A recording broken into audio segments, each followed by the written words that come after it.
Hello students, welcome to StudyIQ. In this session, we are going to talk about the theory of religion by Emile Durkheim. Okay, so we have already completed Durkheim's almost all the concepts. We started off with social facts. We have covered social facts. I have told you social facts are the ways of acting, thinking and feeling which are external to individual and are endowed with the power of acquisition by the reason of which they control of him. So that's the definition, and we have seen the characteristics of social facts in terms of externality, generality, constraint and independence. Apart from that, he have also discussed about the rules to study social facts. In that we have seen the rules of explanation, rules of distinction, rules of classification and rules of observation. So that's what we have done in case of social facts, and then we have talked about theory of division of labor, and we have seen what is organic solidarity, what is mechanical solidarity, what is the cause of division of labor, what is the function of division of labor, what is the need to separate the cause and function.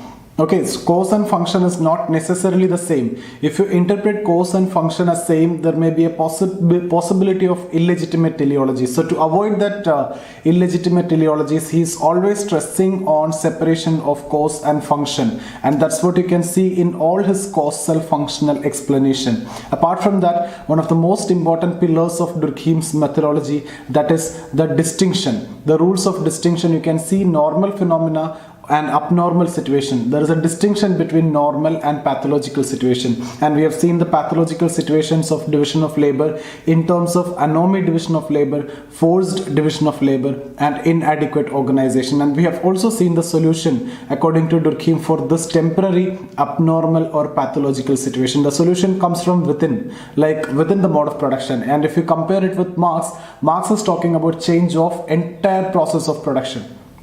But here the solution is within. And then we have talked about the theory of suicide, and I've told you there's a classical exhibition of the use of statistical techniques or quantitative methods in sociology till date. And we have seen what is the definition of suicide. Broadly he defines suicide. He have taken the case of direct and indirect cases of death, positive and negative actions.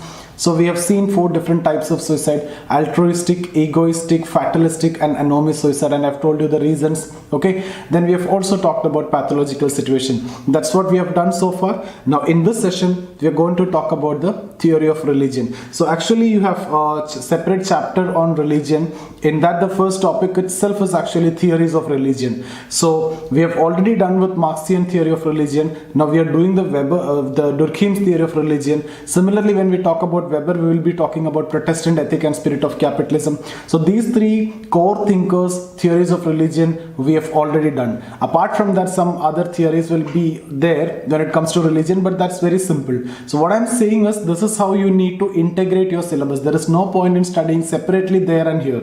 Okay, once you're done with thinkers, I've told you already 80% of the syllabus is almost done.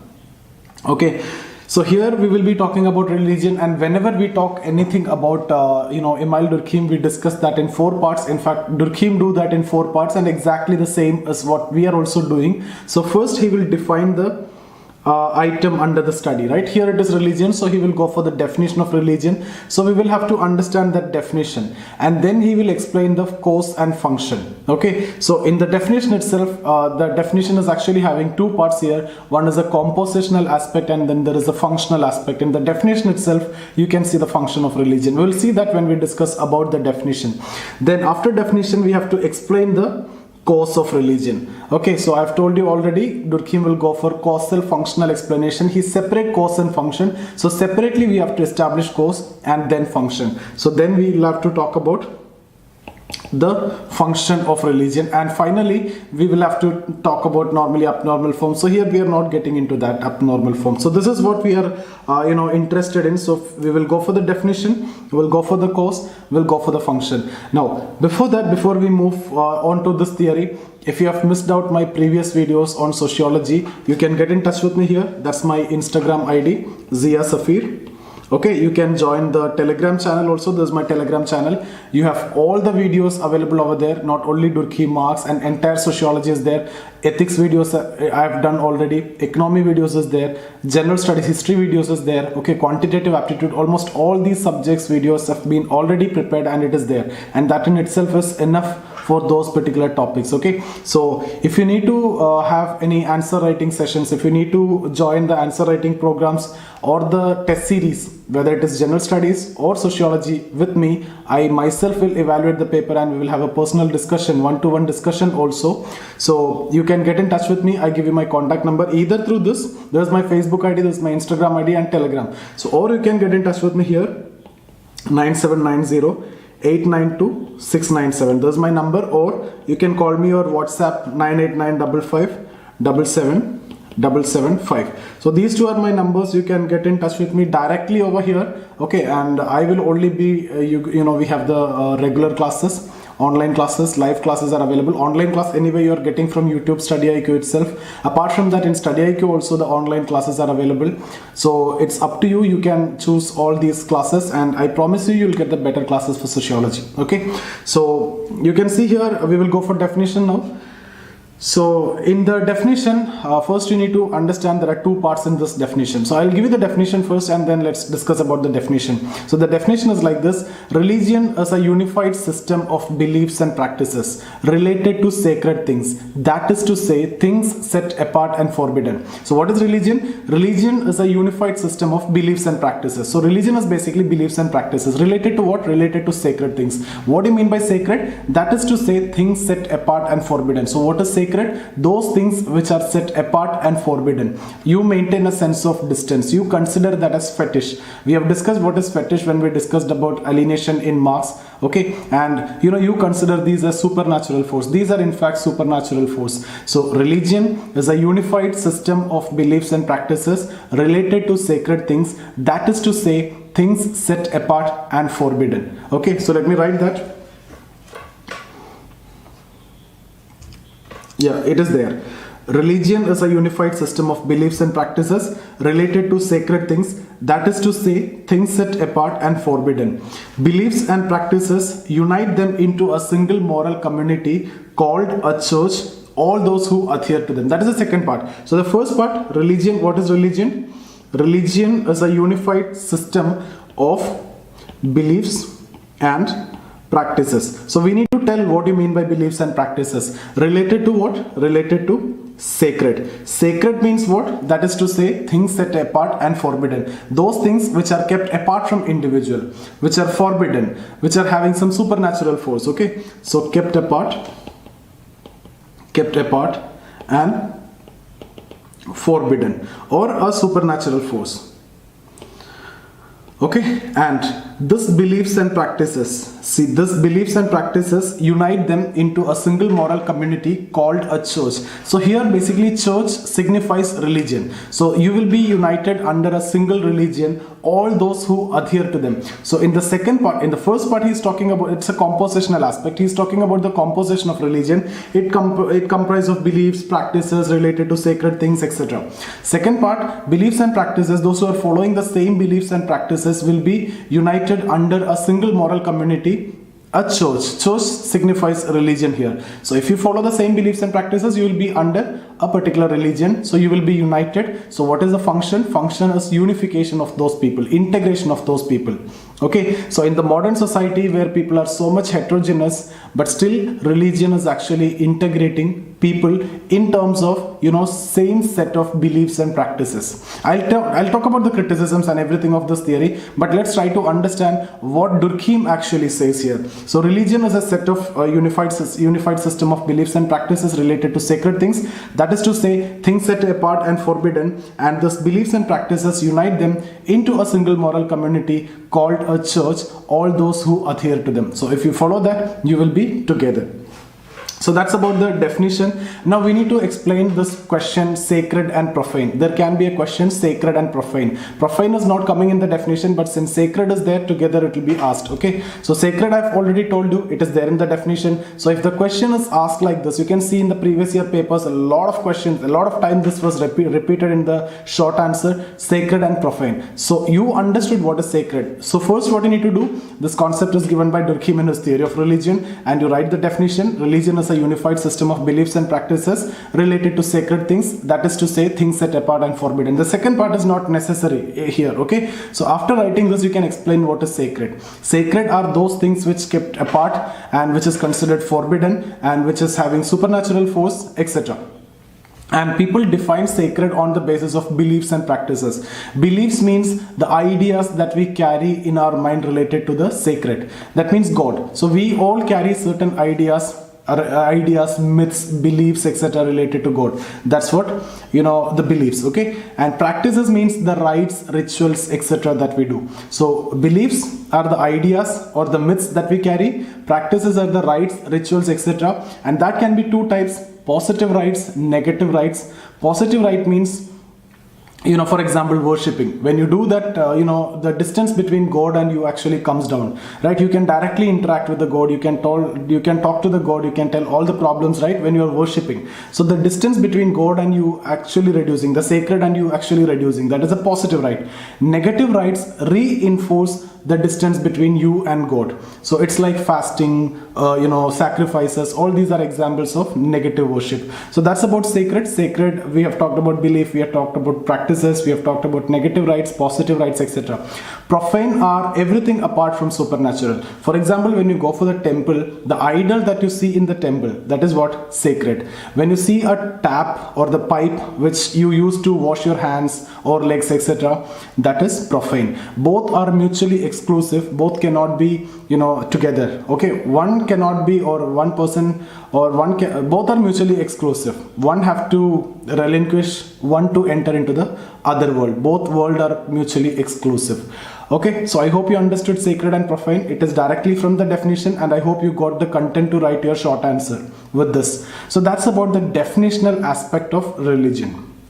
Then comes the causal explanation, very important, and I'll just explain the cause and I'll give you a block diagram. That block diagram itself is enough for you to print those this particular theory in your mind. And the speciality in our class, in my discussions, for each theory I will give you the diagram. I'll give you the block diagram. I'll explain things and I'll consolidate it in a block diagram. You only need to remember that block diagram, that mind map, and you get everything from that itself, and you can write from your side. Okay, so you might have already understood that in previous theories. Already I have given you in division of labor. I have shown you how division of labor come into existence because of struggle for existence through a block diagram. Exactly the same way we will draw a block diagram here. Even in other thinkers also we will do exactly the same. Okay, so to understand the cause of religion, he conceptualized the primitive people. See, this method that he is using to explain the cause is actually known as indirect experiment. So that is also a short answer.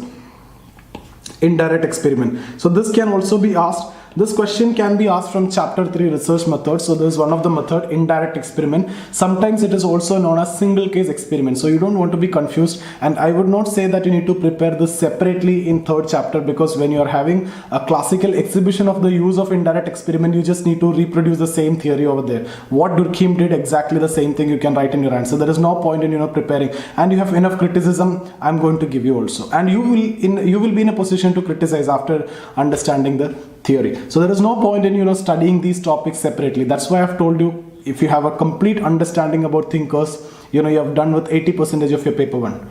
Okay, and my strong areas thinkers, that's why I am telling you with this confidence.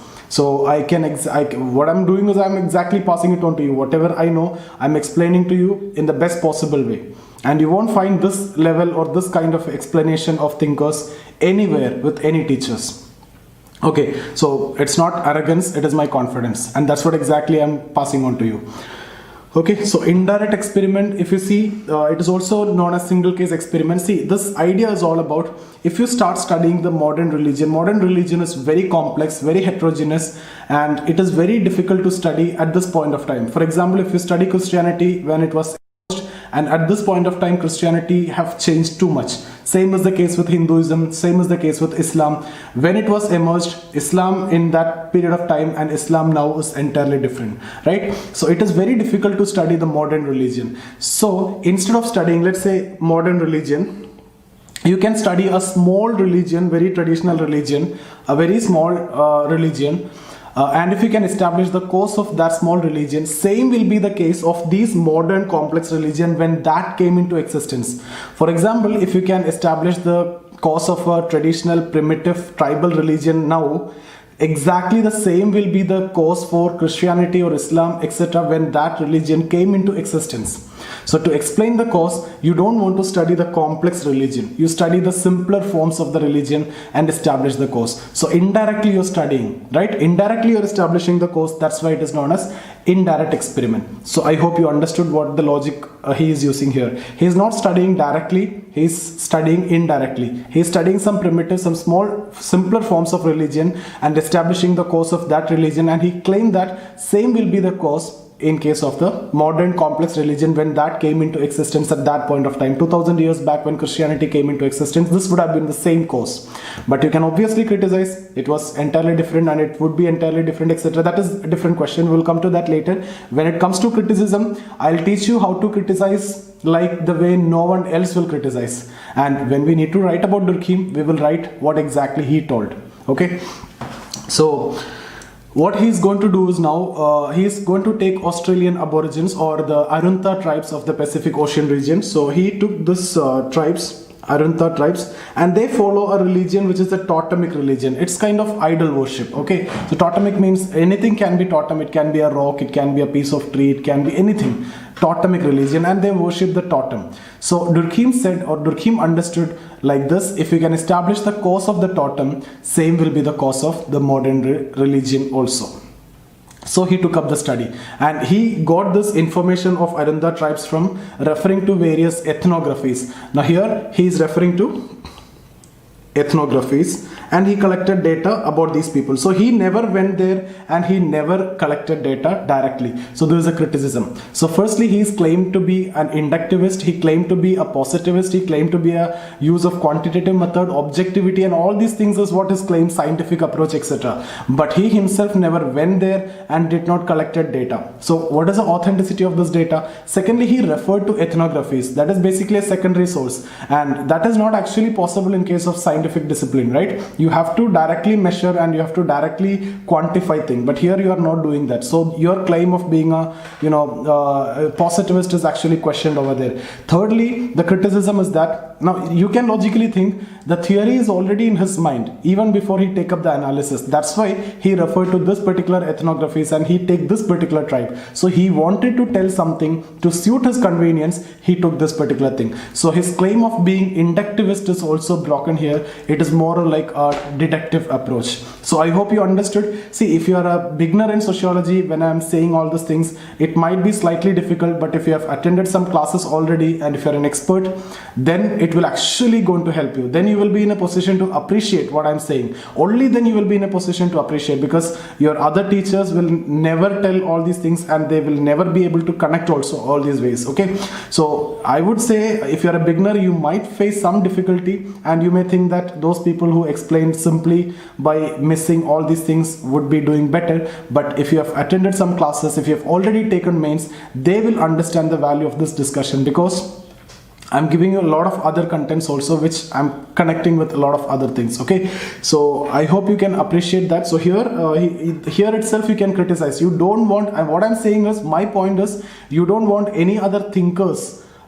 you don't want to study or mug up any other thinkers' criticism to critically analyze Durkheim. You yourself can use these information. You can criticize each and every step of Durkheim. Okay, so writing, start from indirect experiment, is that possible? Then to collection of data, not direct observation, and then to using ethnographies, okay, secondary data. So all these you can use. You can criticize his positivist claim, you can criticize his objectivity claim, you can criticize his inductive approach claim.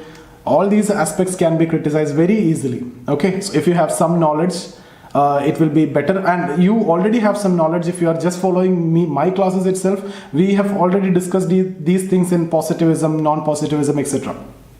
Okay, so I hope you got it clearly. So he took Arunta tribes, and the religion followed by Arunta tribe is Totemic, and they worship the totem. So what Durkheim says is, if you can establish the cause of the totem, the same will be the cause of religion. Now he goes on to establish the cause of this totem.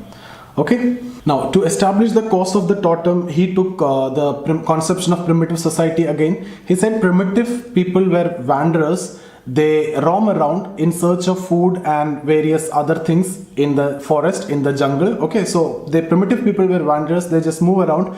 Occasionally they come together. So they meet together occasionally and they exchange things. So when they meet, they will be happy. They will sing together. They will dance together. They will laugh together. They will celebrate it like anything. So this state of feelings, this happiness state, as Durkheim explained in terms of state of exaltation. So you need to use exactly the same word, that too in inverted comma, state of exaltation. So it is a kind of extreme happiness for them, or collective effervescence.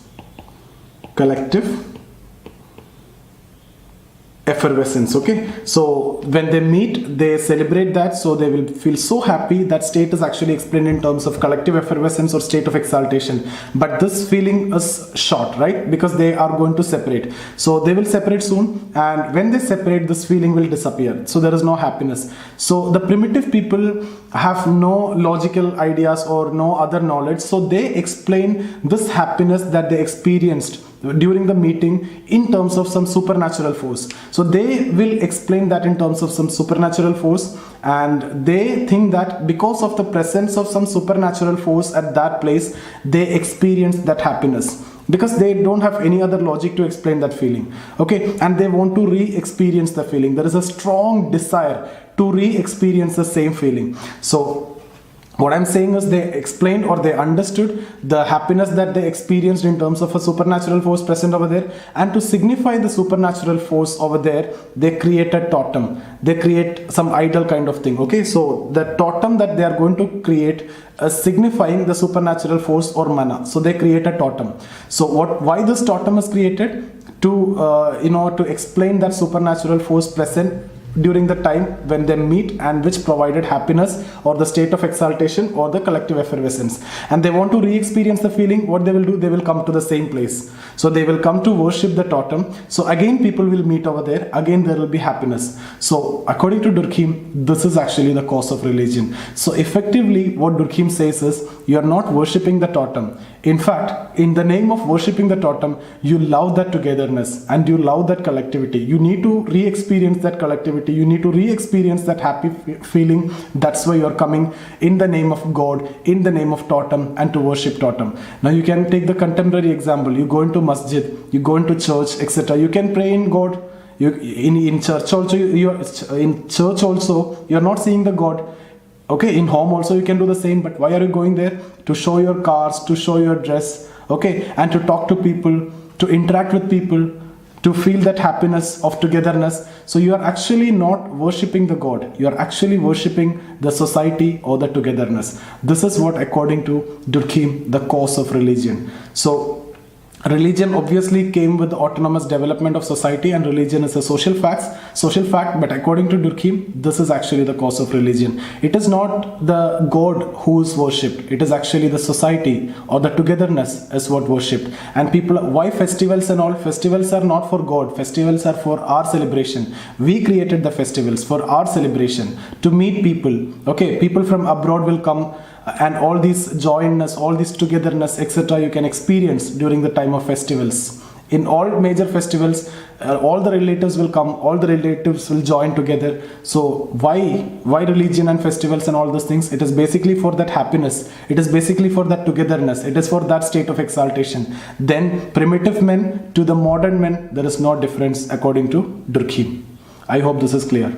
Okay, so now what is the function of religion? Now that is a cause of religion. So I can show you now a block diagram. I'll give you a very good block diagram which you can use anywhere. So first of all, I've told you primitive people were wanderers. Okay, so that is first part. Then they occasionally come together. Occasionally come together. Okay, then what will happen? There will be a state of exaltation or collective effervescence. I'm writing only one, state of exaltation. So when there is a state of exaltation, and then when that feeling will disappear when they are separate. Okay, the feeling disappears when people separate, and they explain this feeling in terms of some supernatural force like mana. Okay, so what they will do, they want to re-experience the feeling. Okay, so need to re-experience the feeling. The feeling means the happiness. Okay, so that lead to the creation of totem, signifying that supernatural force, or in terms of mana.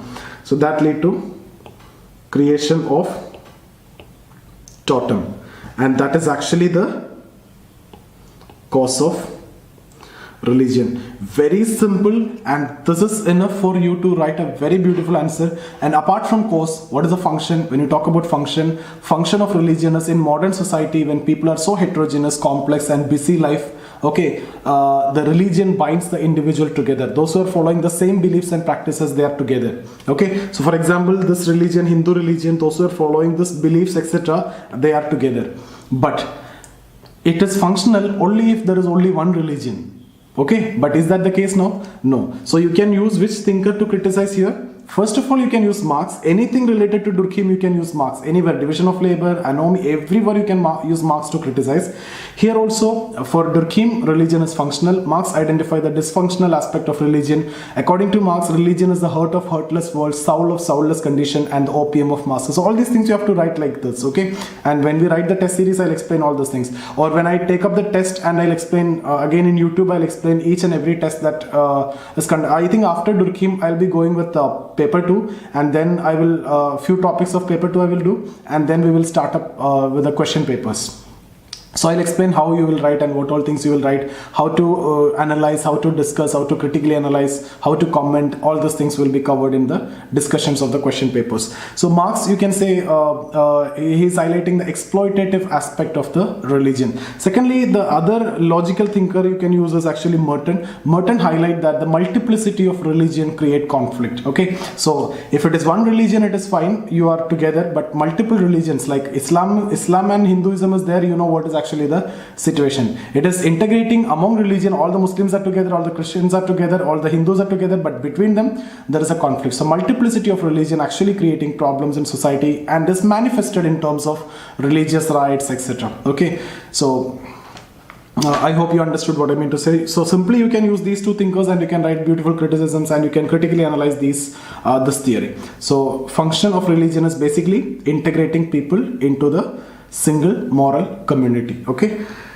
so that's about the discussion. Now we can discuss about the PDF. So with PDF we can complete this theory of religion.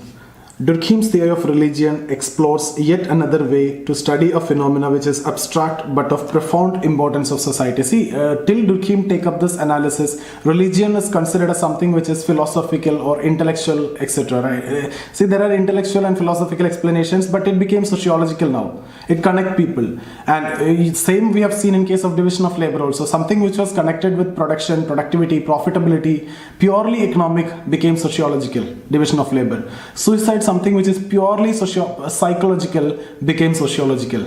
Okay, so that itself will give you enough content to write the contribution and relevance of Durkheim.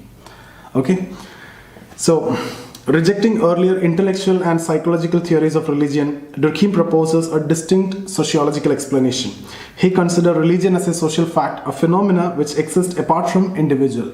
His theory of religion contained in the book Elementary Forms of Religious Life, 1912, he defines religion is a unified system of beliefs and practices, okay, related to sacred things, that is to say, things set apart and forbidden.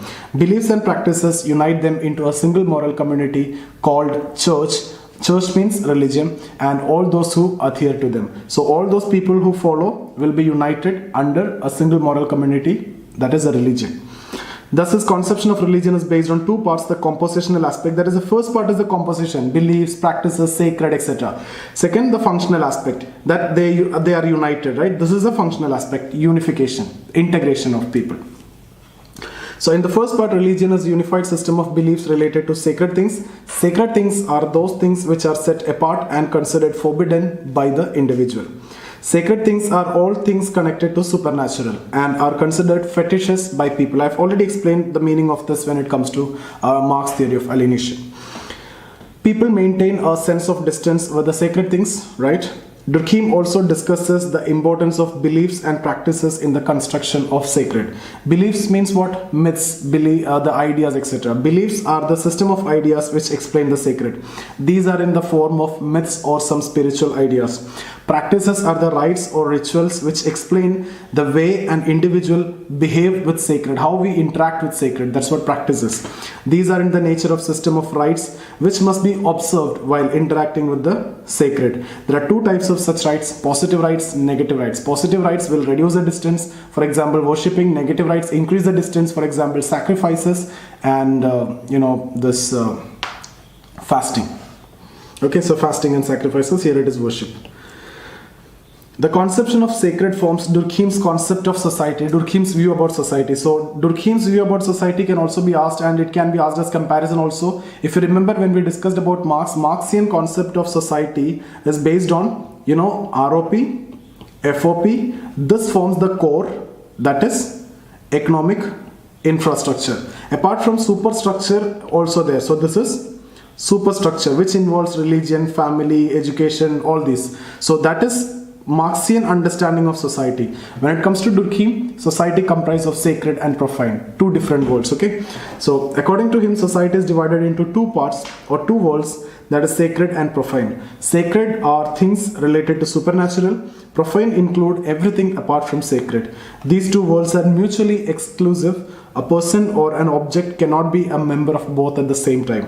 One world has to be relinquished to enter into the other. So I hope you understood that particular short note. If the question is about sacred, profane, you got enough content to write that particular question. Now let's look into the cause of religion. In order to develop the causal functional theory of religion, Durkheim uses the method of indirect experiment. So this can also be a question. So also sometimes referred to as single case experiment. According to him, modern religion is complex and full of heterogeneities. Establishing its cause is very difficult. So at the same time, simpler forms of religion exist. So if the cause of that simpler forms of religion can be established, same will be the cause of modern religion. Thus, he chose simpler forms or the elementary forms to develop his causal functional theories. This method is referred to him as indirect experiment, and you can quote this entire theory as the example. Okay, so he chose primitive religion practiced among. So how you answer this question? You will write these things, and you will write the theory, some parts also, and then you will use the criticism. Indirect experiment may not give you the correct understanding. Okay, and you will get the criticism from here itself. I've already discussed. So he chose a primitive religion practiced among Arunda tribes of Pacific Ocean by referring to various ethnographies. I've told you this. He chose this people because in his view, no human society could be more simply structured, and therefore their religion cannot be explained in terms of further reducible forms. The religion practiced in this tribe is totemic. Here a totem is worshipped like animal rivers, etc. Totem is considered as sacred in nature and all people worship the same totem. It represents the identity of the clan, not class, clan. According to Durkheim, if the cause of totem is established, same will be the cause of the religion. Durkheim constructs a view of primitive society again on the basis of ethnography. So according to him, primitive men were wanderers. They kept on moving from one place to another in search of food and other things. Occasionally, they come together for some purpose, to exchange the things. These occasional gatherings were the venues of exchanging basic things. They meet each other, they talk, celebrate, sing and dance together. They feel something different, something special, but the feeling disappears when they are separate, when they are alone. Durkheim terms this feeling as state of exaltation. You have to write like this in inverted comma. It has to be there in your answer if the question is about religion. Or state of collective effervescence. Primitive men explain this feeling in terms of a force which exists when they are together. This belief in supernatural force finds mention in various ethnographies and has been termed differently. They feel a strong desire to re-experience that feelings. Thus, primitive men created totem as a representative or a representation of supernatural force and that feelings. Okay, so you can see here the totem is considered as sacred, and when people start assembling again to worship the totem, so the same feeling can be re-experienced. Thus Durkheim established the cause of totem, and that's the cause of religion. Okay, so what he said in the beginning, established the cause of the totem, that is the cause of religion. So he established the cause of the totem. Why? It is basically to re-experience the feeling. If it is at once a symbol of God and society, is it not because God and society are one? Yes. Okay, so it is the symbol of togetherness, it is the symbol of happiness. So God and society are same according to Durkheim. Ultimately, he proposes that religion is an expression of self-creation, and it came into existence because of the autonomous development of society, and it is a social fact. It is not the totem which is worshipped, but we worship the togetherness or society. So you can see here the block diagram which I have already given to you. So primitive people were wanderers, occasionally come together. So there will be a state of exaltation or collective effervescence, and that feeling disappear when they are separate, need to re-experience that feeling. They create a totem signifying that's mana, supernatural force, and that's the cause of religion. So you establish the cause of totem, that's the cause of religion. Now the functional explanation.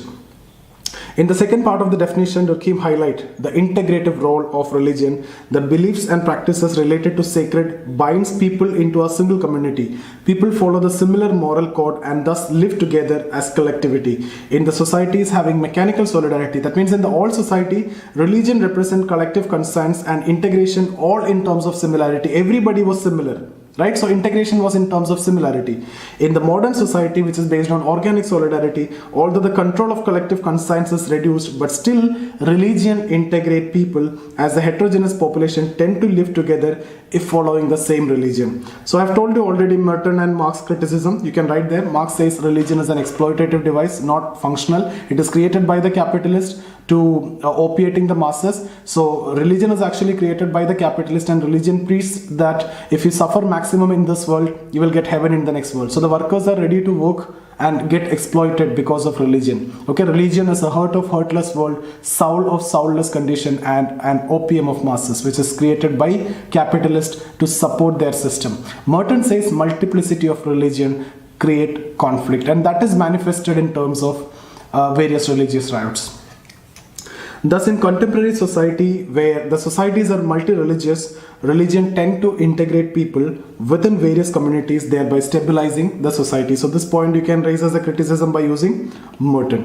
Further, Durkheim also explains the growing popularity of science. This paragraph is also important. What is science? Science is also a set of beliefs and practices. See, if something new is said by science, we start believing that, right? So science is also considered as modern religion now. So something new is coming, something is said by science. Science is also based on certain beliefs and practices, and we start believing that. Okay? Or those people who follow the same set of beliefs and practices, they will be together. So science is a modern day religion. And in fact, in your chapter of religion, you will find a topic, religion and science. That's done already, this paragraph. You need to elaborate it.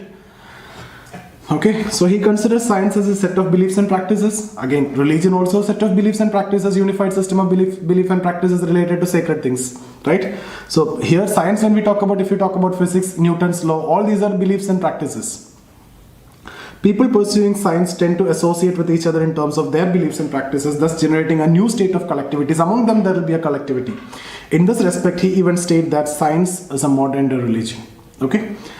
So that's about the session. I hope you understood. We are done with Durkheim. Now I'll see the critical analysis, like exactly what we have done in case of Marx. We will talk about critical analysis. There what I'll do is I'll talk about the contribution first. Okay, so contribution I will give you in common, and then criticisms we will divide into general and specific. I'll talk about general criticism, which can be used in all the theory. Like contribution you can use in all theory, general criticism you can use all theory, and specific we'll talk about religion, we'll talk about division of labor, we'll talk about suicide, we will talk about social facts. So 4 cases of specific criticism we'll do, and then we will finally talk about relevance. Relevance will also be common. So this is common, this contribution common, general criticism common, relevance common. This I will give you specific. That will be our next session, critical analysis. Okay, so if you have any doubt, you can get in touch with me. I've told you already, this is my Instagram ID. If you need to join my answer writing program sessions and the test series, or the regular classes of sociology where I complete sociology paper 1, paper 2 with test series, you can get in touch with me here. This is my number, 98955 77775 or 9790 892 697. Okay, so see you guys. Thank you.